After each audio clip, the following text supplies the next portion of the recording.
Hi BookTube, it's Peg. I'm back at the History Shelf. I am here for another New York Review of Books Classics book haul. So I recently went on another binge. They had another flash sale, 50% off some of these they call intellectual classics books. Just a variety of things that are kind of cerebral and non-fiction-y, I guess you could call it. A little bit philosophical, a little historical, a little semi-biographical. So I have to say, I'm a little muted because I just took them out of the box, and the one on the very bottom was jacked up. So, well, we're going to find out how easy it is to return or exchange the damaged books with the New York Review of Books Classics. So I'm going to have to do that after I make this video. But, it's always like, darn it. I'll go ahead and show you the damaged one first. Okay, so I think I had seen this one on Johnny Keene's channel, but it also, the description looked interesting. So I picked up Walter Benjamin, The Story of a Friendship by Gershom Scholem. Introduction by Lee Siegel. And but look at that. Oh, it got crushed. In the bottom, it got pushed into the actual, like, oh, it's just, that is not, yeah, look at that. I don't like it. I don't like damaged books. Anyway, this is not going to work for my library. So I'm going to see about getting a refund or getting an exchange. Hope, fingers crossed that this won't be a problem. But a quick rundown in case you're interested in this book. I'll read it to you. Gershom Scholem is celebrated as the 20th century's most profound student of the Jewish mystical tradition. Walter Benjamin, as a master thinker whose extraordinary essays mix the revolutionary, the revelatory, and the esoteric.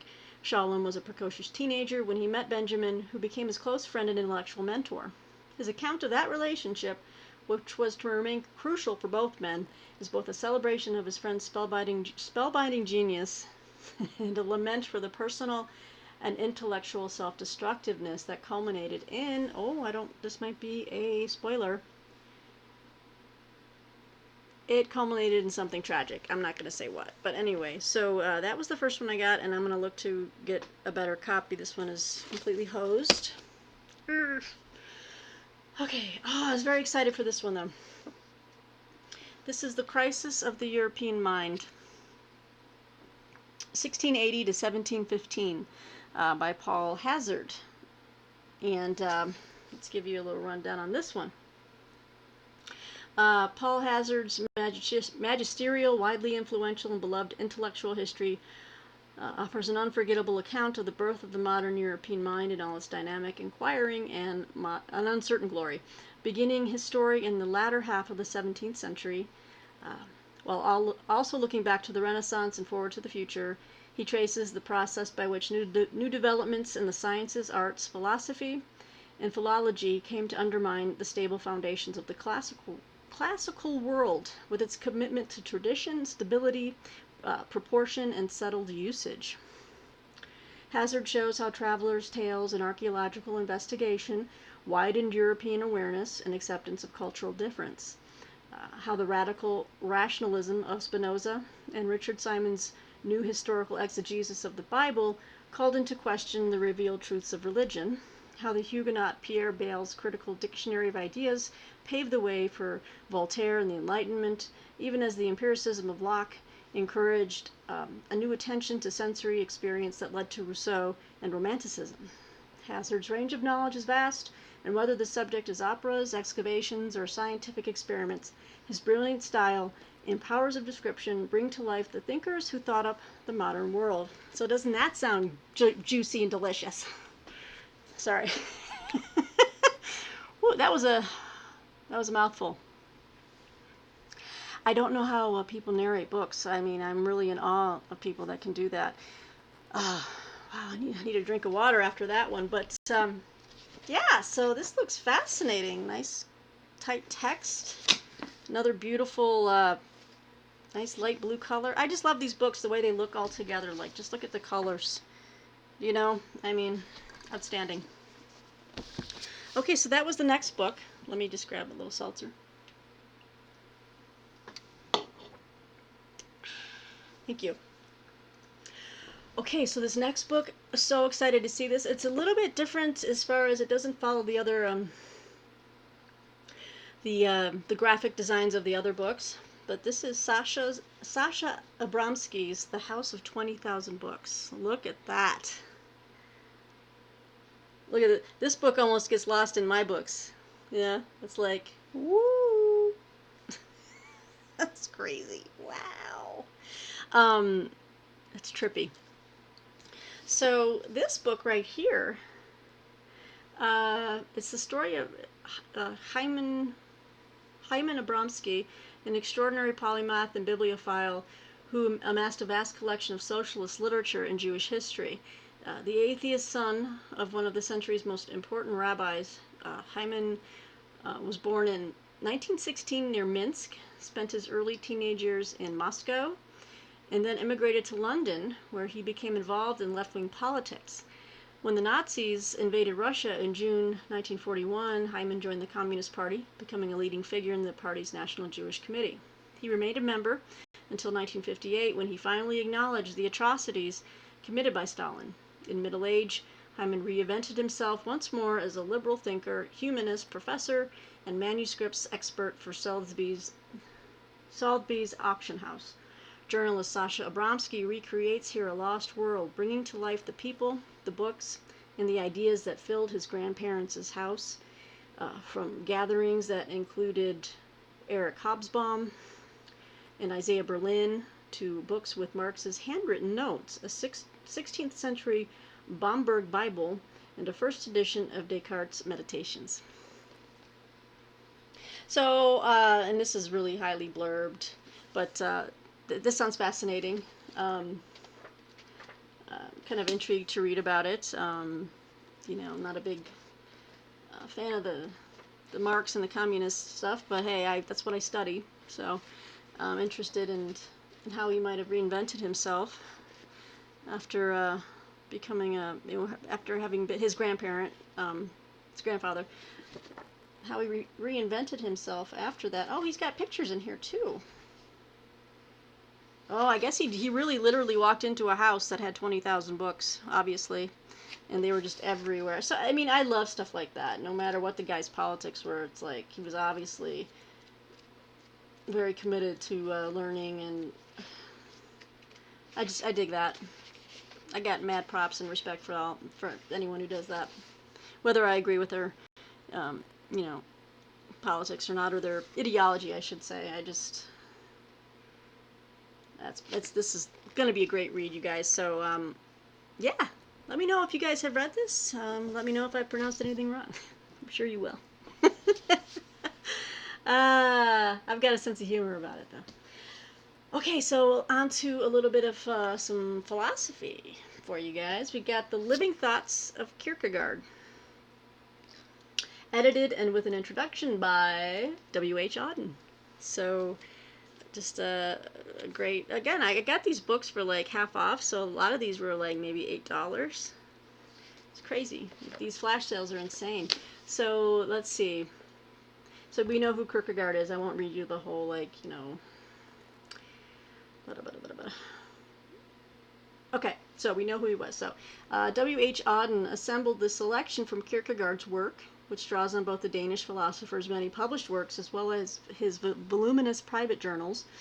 Auden introduces the main themes of Kierkegaard's thought: his insistence on the irreducible subjectivity of truth, his dramatic presentation of the conflicts between the aesthetic, ethical, and religious ways of life, his analysis of despair and its relation to faith, while also doing justice to the extraordinary variety of his writing, which ranges from aphoristic concision to unbuttoned polemic.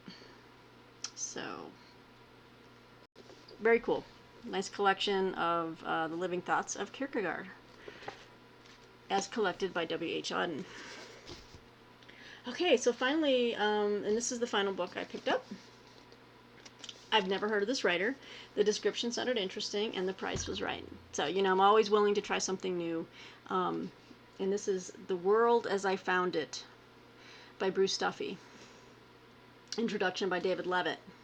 It's a bit thicker work. So this book was first published more than 20 years ago. Critics and readers were bowled over by its daring reimagining of the lives of three very different men.